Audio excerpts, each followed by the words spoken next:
everybody. Thank you so much for joining me here today at Re-Written Vintage Homestead. We're going to continue on with Chapter 2 of our book, The Dollmaker by Harriett Arnow. And I wanted to just recap Chapter 1 because it's been a while since we read it.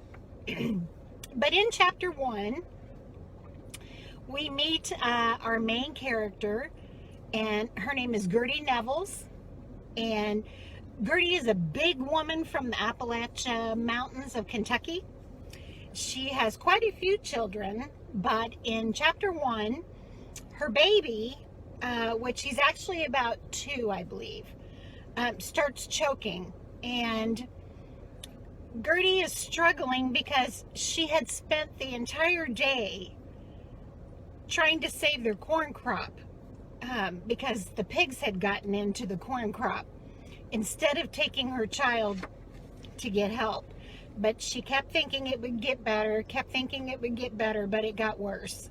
And to the point where he could not breathe.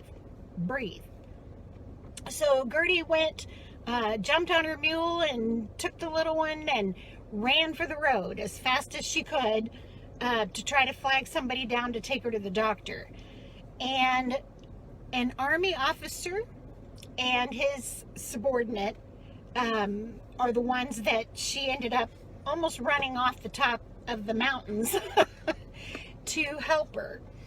And of course, the officer was busy. He had work to do. He was all important. You know, the war could not go on without him. And so he and Gertie struggled back and forth for a long while, her trying to get in the car to get help and him trying to kick her out of it. Eventually, Gertie had to cut her son's throat open and give him a tracheotomy because he was not going to live. And then she whittled out a piece of a stick and put that in his throat for him to breathe through. Seeing all this happen really started changing the way that the officer thought of Gertie. And also, too, as they were driving to the doctor in town, they were seeing flags that were hung in windows in these homes in the Appalachian Mountains that were just tar and pitch. Very poor, very poor. And Gertie explained to him that all of the men where she lived, except for the elderly and the disabled, had been called to war. So the women were taking care of their families, and they were really struggling. That's why saving the corn crop was so important, so that they didn't starve. And she also let the reader know that her brother, the family just received notification that her brother had died. Another close family member is missing because of the war. So at the beginning of the chapter, the officer thought he was the most important thing to happen to World War II. But then he soon found out that these poor people had sacrificed a lot more than he had so far. So as the chapter ends, Gertie finally gets to the doctor, and that's where we're going to pick up. Chapter 2. She stepped into a small square hallway and stood an instant and hesitated before it closed its 2 doors and then opened the one that looked most used. She walked into the room behind the door and then stopped suddenly, blinded by unaccustomed lights, and was confused that what seemed to be a whole room full of people sitting on chairs and sofas and standing by the walls had looked at her as she came in. They now turned to her with quick, interested glances of people so long hemmed together with their pains and troubles that any occurrence, no matter how trivial, was a welcome diversion. They looked more intently now, for she was large beyond any woman most had ever seen. And there was, from the rough clothing, disheveled hair, a mud-streaking face, the crying for help. A thin, hump-shouldered woman with a sleeping baby across her knees pressed herself into the corner of a small sofa to make room between herself and a teenage boy in overalls with blood-stained bandages over most of his head and half of his face. Gertie backed swiftly away. "Your baby might get this bad disease, and mine can wait." She hurried back into the hall and knocked on the other door. A woman from the waiting room called in a sharp, city-like voice. "The doctor's busy sewing up a man's leg. You'll have to wait your turn." Gertie knocked more louder. When no one came, she opened the door and went into the small room furnished with a desk, 2 chairs, and books on open shelves. She saw another door and was opening it when a woman all in white came quickly through it. "You must wait outside, or better come back. The doctor's—" "I can't," Gertie interrupted. She pulled back the blanket and held Amos out towards the woman. The nurse looked down at Amos and studied his face. In an instant, she saw the blood-streaked neck with a wooden pipe. She turned swiftly away, opening the door behind her. She was halfway across the next room before her voice came even and smooth. "This way, please." Gertie followed through another small room lined with shelves filled with bottles and jars, past an open door through which she saw a man stretched under a bright light on a high bed-like table, while over him a tall man was working. She heard groans and smelled something that made her think of whiskey.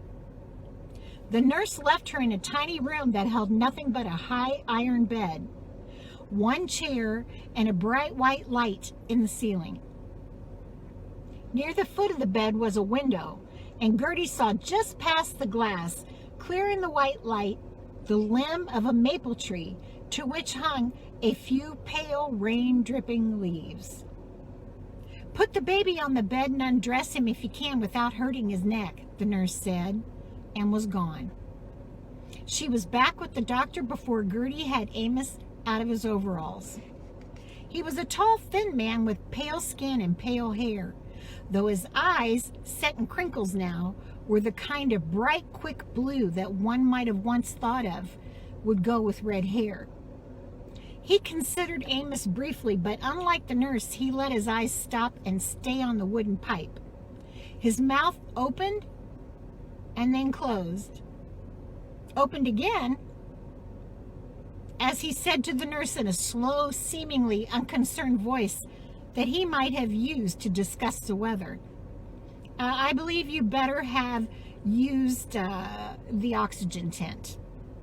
And to Gertie, "I believe we'd better use a different kind of tube." And over his shoulder to the nurse, now tapping away, "We'd better rig up an IV, put drugs in it, put in what you can. Break out that new box of serum. I used the last on that case in Hidalgo. Better bring it in first." But back to Gertie as he fitted a stethoscope in his ears. "Been sick long?" She flushed and said in a low voice, 3 days. His voice grew even louder, more guilty seeming. "Old Dave Sexton's hogs got in our corn. The fodder's stripped, but the corn ain't gathered. Me and the boys, we worked all day at trying to save it. Messed it up it was, down on the muddy ground. I ought—" She stopped, uncertain of whether or not the doctor heard her. He had plugs in his ears and was listening to Amos. She stood pulling the knuckles of her left hand with her right, studying the doctor's face as though it were a page of writing in an unfamiliar hand. He finished and he looked at her. "Diphtheria out your way?" She nodded above her wringing, pulling hands. "But I didn't know. I didn't know till down in the evening day. Sue Annie come and told me." "Willie," she looked toward the wooden pipe. Did I do wrong? I couldn't just stand and watch him." He took the hypodermic needle and the nurse had handed him and shot stuff into Amos's hip. "I believe you done all right," he said. But still she couldn't read his eyes or his voice, and could only comfort herself with the realization that Amos was now more able to fight the needle than her knife. Still, when the nurse came in rolling an iron tube of a thing on wheels with one hand, the other holding a tray covered with a towel, and he told her to wait outside, she was more afraid than ever. Gradually, she grew conscious of the sounds around her. She heard what she knew was a telephone ringing. The nurse would come and talk in another room, and the ringing would go on a little more. She often heard the words doctor and busy. And once the nurse said, "He'll get there in time, her pains are still 5 minutes apart." In between times, she heard groans from the room she'd come past, and now and then, smothered and low through the walls, the cries of babies, the low-voiced talk of the waiting sick people, the opening and closing of the outside door as more sick people came in. And with each opening of the door there came, like the splatters of rain on the window, loud dance music from the jukebox across the street. The nurse was constantly hurrying back and forth, and once, when she passed with a bottle in one hand, a stand in another, rubber tubing dangling down her shoulder, Gertie heard her through the open door. "There's a boy outside wants you to come to his father. Pneumonia, they think. Bloody vomit. Pain. Out of his head with fever and sick for about a week. About 6 miles east of Sweet Gum in the bend of the Cumberland. He offered to bring a mule to the end of the gravel road. Dr. Barnett, he said, had made it in his Model A with chains even in muddy weather. I told him you couldn't come, but he won't go away." Dr. Barnett's somewhere in the Pacific studying up on tropical diseases. He hasn't touched a patient. "The last I heard," the doctor said. And then he sighed, a long shivering sigh that seemed to begin at the bottom of his belly. "I guess maybe we'd better send some sulfur pills." "Pills," he said. "Pills." And there was a silence between them as they worked on Amos. And then, like a man finished with one thing and able to think of another, "How's the Osgood business?" "Well, they've telephoned twice for you to come, but she's not had convulsions." "I don't like her blood pressure," he said. "But it's not like the other times," she said. "But this time the baby's been dead so long." He was moving toward the door, and Gertie hurried toward them. He looked away from Amos, and he saw the questions in her eyes, but he made no move to answer them. But he asked, "Up all night last night and worked all day today in the rain?" She nodded. "Sleepy?" She shook her head. "You'll have to sit all night by his bed and watch that tube. Don't let it plug up, and if you doze and it plugs up, he'll choke. Don't go into the waiting room. Half the children in this county haven't been immunized. I'll look in again, maybe around midnight." The nurse lingered an instant and smiled a tired smile. "There's a place across the street that sells coffee. Sometime later, maybe I can stay with him long enough for you to run and get a cup. And if I get a chance, I'll bring you some." And she was gone after the doctor. Gertie leaned a long time over Amos, looking down at him in the tent. She studied the needle in his arm, the bottle hanging above him, and frowned over the new tube in his neck. Such a flimsy little thing. It looked to hold the windpipe open. After a while, there was a drop on the end of it, and she reached through the tent flap and wiped it away. Then quickly, with a guilty air, she felt his pulse, but it was only for a moment. Almost at once, she took her hand away and smiled, a faint, joyful smile. She sat by the bed, stiff and still in straight-back chair, twisting her head at times or shielding her eyes with her hand against that white beating down light. She watched and listened to the child, but her empty hands were restless. They smoothed back her hair, straightened her coat, touched Amos, and at last began to pick the Spanish needles off that had fallen onto her apron. The picking was too slow, and without looking away from the child, she let one hand go deep into her apron pocket and bring out a knife, swiftly, already open, ready for work. However, the knife, instead of scraping on the Spanish needles, hung idle above her lap while she reached in her pocket with the other hand and brought out the officer's change from her $5 bill, forgotten until now. She began to unfold the tight little wad with the thumb and finger of her left hand, but hardly was it half unfolded when the knife dropped into her lap and she seized the money with both hands. She unfolded the 4 bills quickly, staring at each one. She jumped up. The forgotten knife slid to the floor and lay while she held the bill under the light. She turned the bill over and over and felt it between thumb and finger and rubbed her eyes and looked again. Turn by turn she examined each bill, but always each showed a 10 in one corner or on the other side, a 10 in the middle on the other. She stood a long time holding the money, looking about, glancing now and then at the child to make certain he was asleep. The man in the next room groaned and someone spoke to him, a soft whispering. She could hear the words through the wall. Gertie glanced uneasily towards the door and hesitated. But like a mother whose eyes and hands cannot get enough of a newborn child, she smoothed each bill between her palms and whispered the letters of the name Hamilton. She remembered her knife and picked it up and dropped it into her pocket. She sat down watching Amos, but still her glance went off into the money as she spread it widely in her lap so all of each bill showed. Now and then she listened uneasily over her shoulder, and always she listened. She heard cars on the highway, slithering in the rain. Twice they stopped, and there were feet running up the steps, knockings on the doctor's door. Sometimes a train whistle blew, and once again there came a faint spattering of music. Clutching the money, she got up to wipe another drop from the tube, and then was restless, pacing back and forth in the tiny room. She stopped to watch a maple bough swinging, tapping the window in the spattering rain, when she heard a truck, loud, the motor coughing a little, coming down the highway from the south. She waited, her face tense with listening, while the truck stopped and feet came up the stairs. Across the porch, then came a loud, insistent knocking. Somebody answered at last, and this time the feet did not go away. She heard them over the linoleum in the storeroom. Swiftly she shoved money down into her secret place below the tornness of her coat pocket. She shook the coat and gave the cloth a swift, critical glance to make certain she kept her secret well, and then she stood straight and still and watched the door.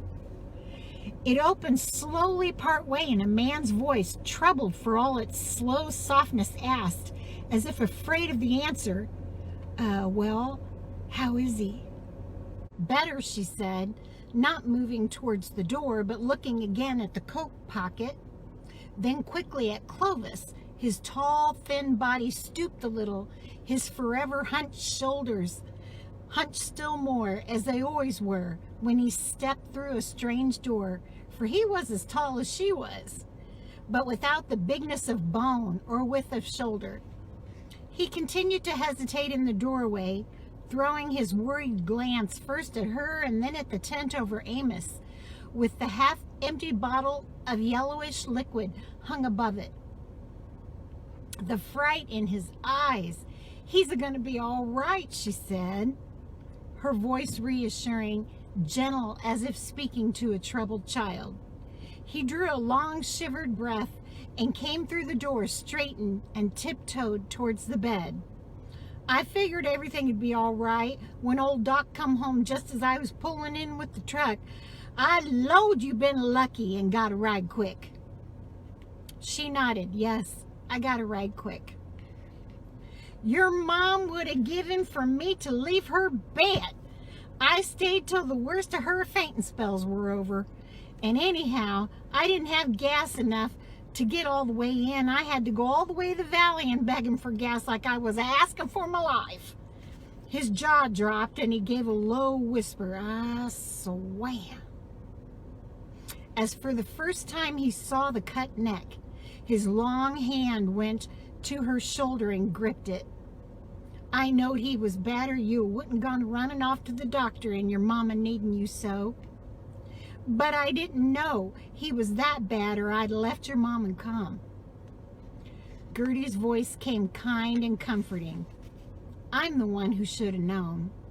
I should have known sooner. I was bad worried, but I kept thinking all day. I'd run back every little while to look at him and ask Clyde how he'd been, but I still a working in the corner thinking it was croup when Aunt Sue Annie come and told me. Get on that mule and go, she said. Clovis's hand did not leave her shoulder. I hope you didn't have to stand and watch the doctor a-cutting that hole.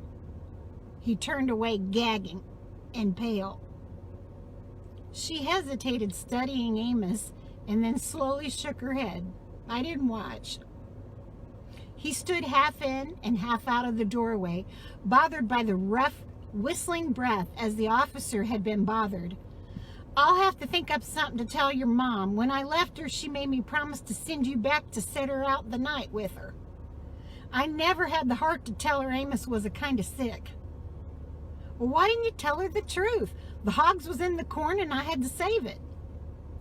Tell her that you was a-working when you just heard that your onlyest brother was... I told you was plumb broke down with the grieving. She looked away from him to the maple bough, tapping again. I felt better working out in the rain. When old Uncle Ansel come a-riding and told me the word that Red Cross woman brung, I couldn't sit still. She'll know, or leastwise Pop'll know. It was a tale you told. I never did break down. You're like Mom, he said, a-waiting for word on Jessie. Hearing this on Henley was kind of chirked her up. They won't get two from a little place like Deer Lick, she says, and it takes more than I've got to let on to her that a 6-month-old telegram that says he's missing in action is about the same as it ain't, Gertie said, and asked, how's Pop? He's holding up fine, I reckon. To tell the truth, I didn't see much of him. Somebody said he'd done the barn work and was whittling away on an axe handle. White oak? Well, I don't rightly know. He always took to oak when something bothered him or hurt his leg. Anybody give him any supper, or did he eat? Clovis was getting impatient with her questions. I tell you, Gert, I never was away from your mom's bed. Somebody cooked, and Liz Kramer brung me your mom both big plates of grub. Mom eat? He nodded. I took a heap of begging, though. We all told her to eat and keep her strength up. She was mighty weak, but she cleaned up her plate pretty good. She ain't so bad off then, I guess. Now, Gert, you know how weakly your mom is. Why, this trouble will lay her up most the winter. She was a-wondering when you could get down there and do the washing. It ain't like, he went on after Gertie had wiped another drop from the tube. Henley was saved. She can't get reconciled to him a-going without salvation. She sent for Battle John Brown to come and pray. Praying ain't gonna help Henley now. Your mom wants Battle John to pray to God to give her peace. She can't get reconciled, he repeated, as if he were talking to a child, but he was irritated by her lack of understanding. She can't get reconciled. She can't get reconciled, he went on in a lower voice, glancing at Amos as if he was afraid he would hear. She ain't never gonna meet Henley in heaven when he ain't been saved. Well, Mom could backslide and go to hell if she was so certain Henley would be there. Clovis looked at her in an instant in horror, and then gave a mournful head shake. His large, light brown eyes troubled. Gert, you're so riled up with all this trouble. At one time, you don't know what you're saying. She was silent, her head bowed against the downbeating light as from a rain, her hands twisting when she stood outside the door while the doctor worked on Amos. Clovis, she asked, her voice hesitant and apologetic. Couldn't you sit with Amos for a little minute while I run and get me some coffee? It's a pouring the rain. I know. and I can't smell it and I can't hear it, and it's like been buried alive. It's so hot in here. Somewhere's hid away. There's a mighty big fire. The doctor's gone. The place could be a burning down. Clovis smiled at her ignorance, moved toward the door, and stood with one hand on the knob. Take your coat off, then. The doctor's got a furnace down there in the basement. Fancy kind with the stoker. Many's the load of stoker coal I've hauled for him. You need more'n coffee. You ain't never in your life had a hamburger. I'll get you one. They're real good. She shook her head. I ain't hungry. I want coffee. She hesitated and then went on in a low, half-ashamed voice. It'd be nice to listen to that music while I drank my coffee. Music, he said, and he was horrified and troubled again. Music at a time like this? Dance music. Gert, there's no use of digging up old troubles. What's done is done. But, well, if you never heard dance music, you'd be a lot better off in a Henley, too. I reckon, she said, picking Spanish needles from her apron. Mom's been a recollecting that time I danced in the square dances when Pop played his fiddle at Clem Sexton's close to 20 years ago. A couple of years before we was married, and that was 15. Henley's gone and brung it up in her mind afresh, she said, half apologetically. Him a-lovin' dancing and a fiddle music. Oh, Gert, we're all wore out and half out of our head with grief and trouble. You know it was your arguing and hunting through the Bible and a-quoting what it said about dancing. Instead of taking the preacher's word and asking for forgiveness and repenting like a body. Let me go, Clovis. Get out of this place just for a minute. He went through the door, saying over his shoulder, Gert, honey, you'd better let me go. You ain't looked a looking glass lately, but you've got mud splashes all over your hair and it's all scraggly. He looked down at her feet. And you forgot to put on your Sunday shoes. Clovis, as always, was neat and clean. For, as he said, he couldn't go around looking like a tramp when he hauled coal. The overalls of her starching were ironed to the smoothness of glass, cuffed neatly above his clean and mud-free shoes, and the new red and black check woolen shirt he'd bought only 3 or 4 weeks ago was clean with all its buttons. She looked from him to her own rough, muddy clothing, just as it was when she worked in the corn, and she sighed, Don't be a-wasting good money on fancy grub for me, Clovis. It'll take a heap to pay for this sickness. He smiled, half pleased, but half troubled. You're forgetting I'll be going on Uncle Sam's payroll in a few weeks. You'll have money regular every month. And when he returned sometime later, he brought 2 hamburgers in a paper bag, as well as a mug of coffee. She took only the coffee, pushing the grease-stained bag away. You eat it, she said. And with a last glance of Amos, she took her coffee and hurried out the back door. She walked slowly along the cement walk that led to the front porch, lifting her face to feel the rain, for after the bright whiteness of the hot little room, the cold rain and the dark were like old friends. She tried an instant to look into the sky to find the North Star, and so to find herself. But the lights were bright and the clouds an even gray, so that as she sat on the top porch step and drank her coffee, she didn't know where she was. Isn't that beautiful? She drank the coffee slowly and tried to find the music underneath the rain and the passing cars. But if it came at all, it was faint and far away as thunder under the clouds or lost behind the hills.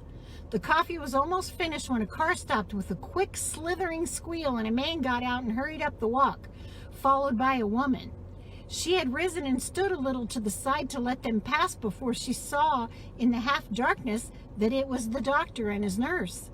How's the little one? He asked, not bothering to look at her face, but glancing once at her great size and then moving on.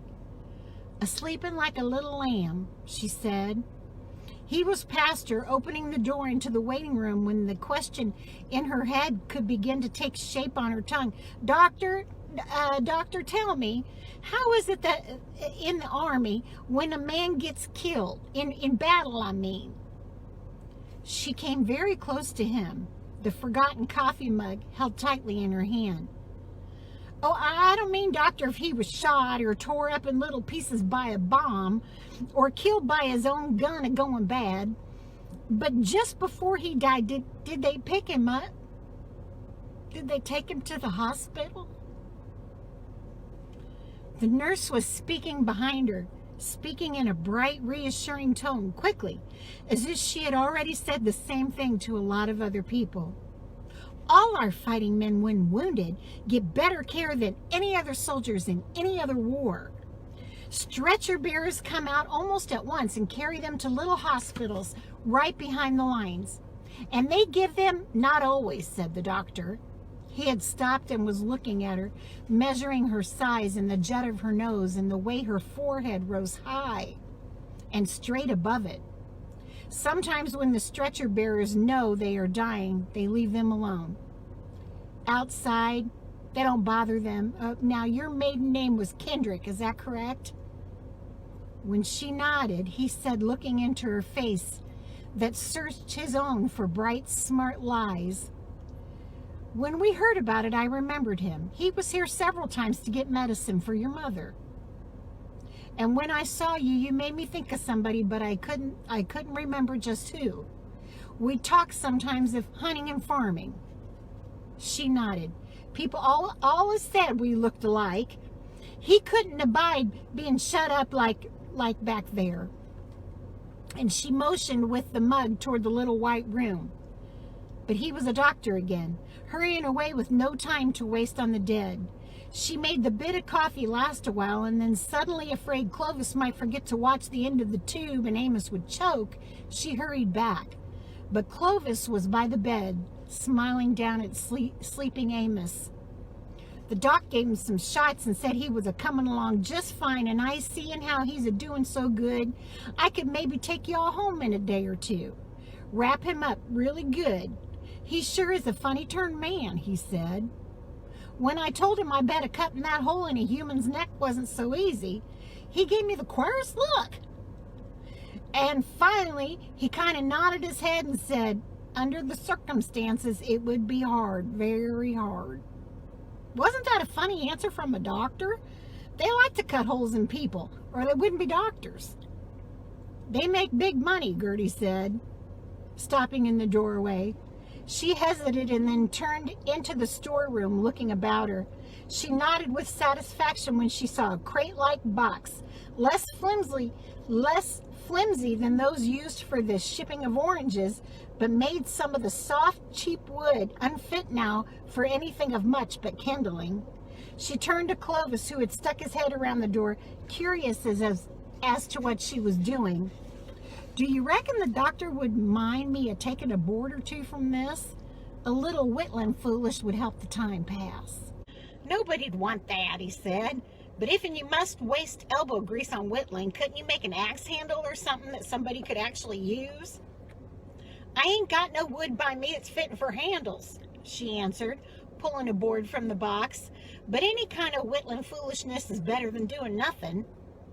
I'll make Cassie a real jumping jack doll. I've been aiming to for a long time. The way she's been acting up, she needs a switch instead of a doll, he said. Went off to the woods right after you left and didn't get in till just before I got there. Had Mom all worried and then come in from gathering eggs and fell flat on the floor.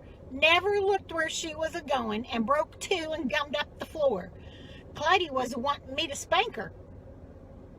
And eggs mighty nigh 2 for a nickel at Samuel's, Gertie said, and then added quickly, worriedly, but you didn't switch her, did you, Clovis? Now, Gert, you know I didn't. Mom wouldn't let me know how, but that young'un is an aggravating little thing. Gertie said nothing, and Clovis began wondering on what he should tell her mother to keep her quiet so she wouldn't go into fainting spells again. And after listening with many head shakes to Gertie's advice to tell her all about Amos, the hole in the neck, the needle in his arm, the tent and everything, so as to take her mind off of Henley, he went away. She stood near the door, listening until the sound of the truck was gone. She then closed the door gently, looked for a lock or thumb latch, and when she finally found none, she stood for a moment considering. Then, in the same careful, noiseless way, she took the chair, tipped it, and wedged the back under the handle of the doorknob. She looked at the child still sleeping his drugged, unnatural sleep, listened a moment to his breathing, and then called softly, "Amos!" She called again, and when he did not answer, she took off her coat, sat flat on the floor, her legs outspread, her back against the up-tipped chair, the coat across her lap, and she put her hand down through her torn pocket, and slowly, carefully, twisting her hand as if the hole in her pocket was almost the exact size of her hand, she began to bring out the warm and grimy bills. Some were folded alone into tiny squares. Others were folded 2 and 3 together, and many, like the 4 new bills, were crumpled hastily into tiny balls. Each she unfolded and smoothed flat on the floor with the palm of her hand, looking at it in an instant, with first a searching and then a remembering glance. Sometimes after a moment of puzzlement, she whispered, "That was eggs at Samuel's 2 years ago last July." And to a $5 bill, she said, "That was the walnut kernel money before last winter." And to another one, "That was the big Dollmaker that wouldn't lay at all. She'd bring close to $2 now." Of one so old and thin it seemed ready to fall apart at the creases, she was doubtful, and she held it up to the light until she saw the pinhole next to Abraham Lincoln's eye. "Molasses money," she said. She was hurrying now, eager to have it all in one pile, counting and pretending she was uncertain how much there would be. 310, she whispered at once, leaning back and looking at it. 15 years, mighty nigh, and we've got more than half enough to pay for the Tipton place. Her words had been loud. She sprang up and looked down at the child. The waxy earlobes were beginning to show a faint trace of pink. "Oh, honey," she said, "no working away and giving half to the other man like's been the life for Reuben. Soon as your poor daddy gets out of the army, we'll get us a place of our own."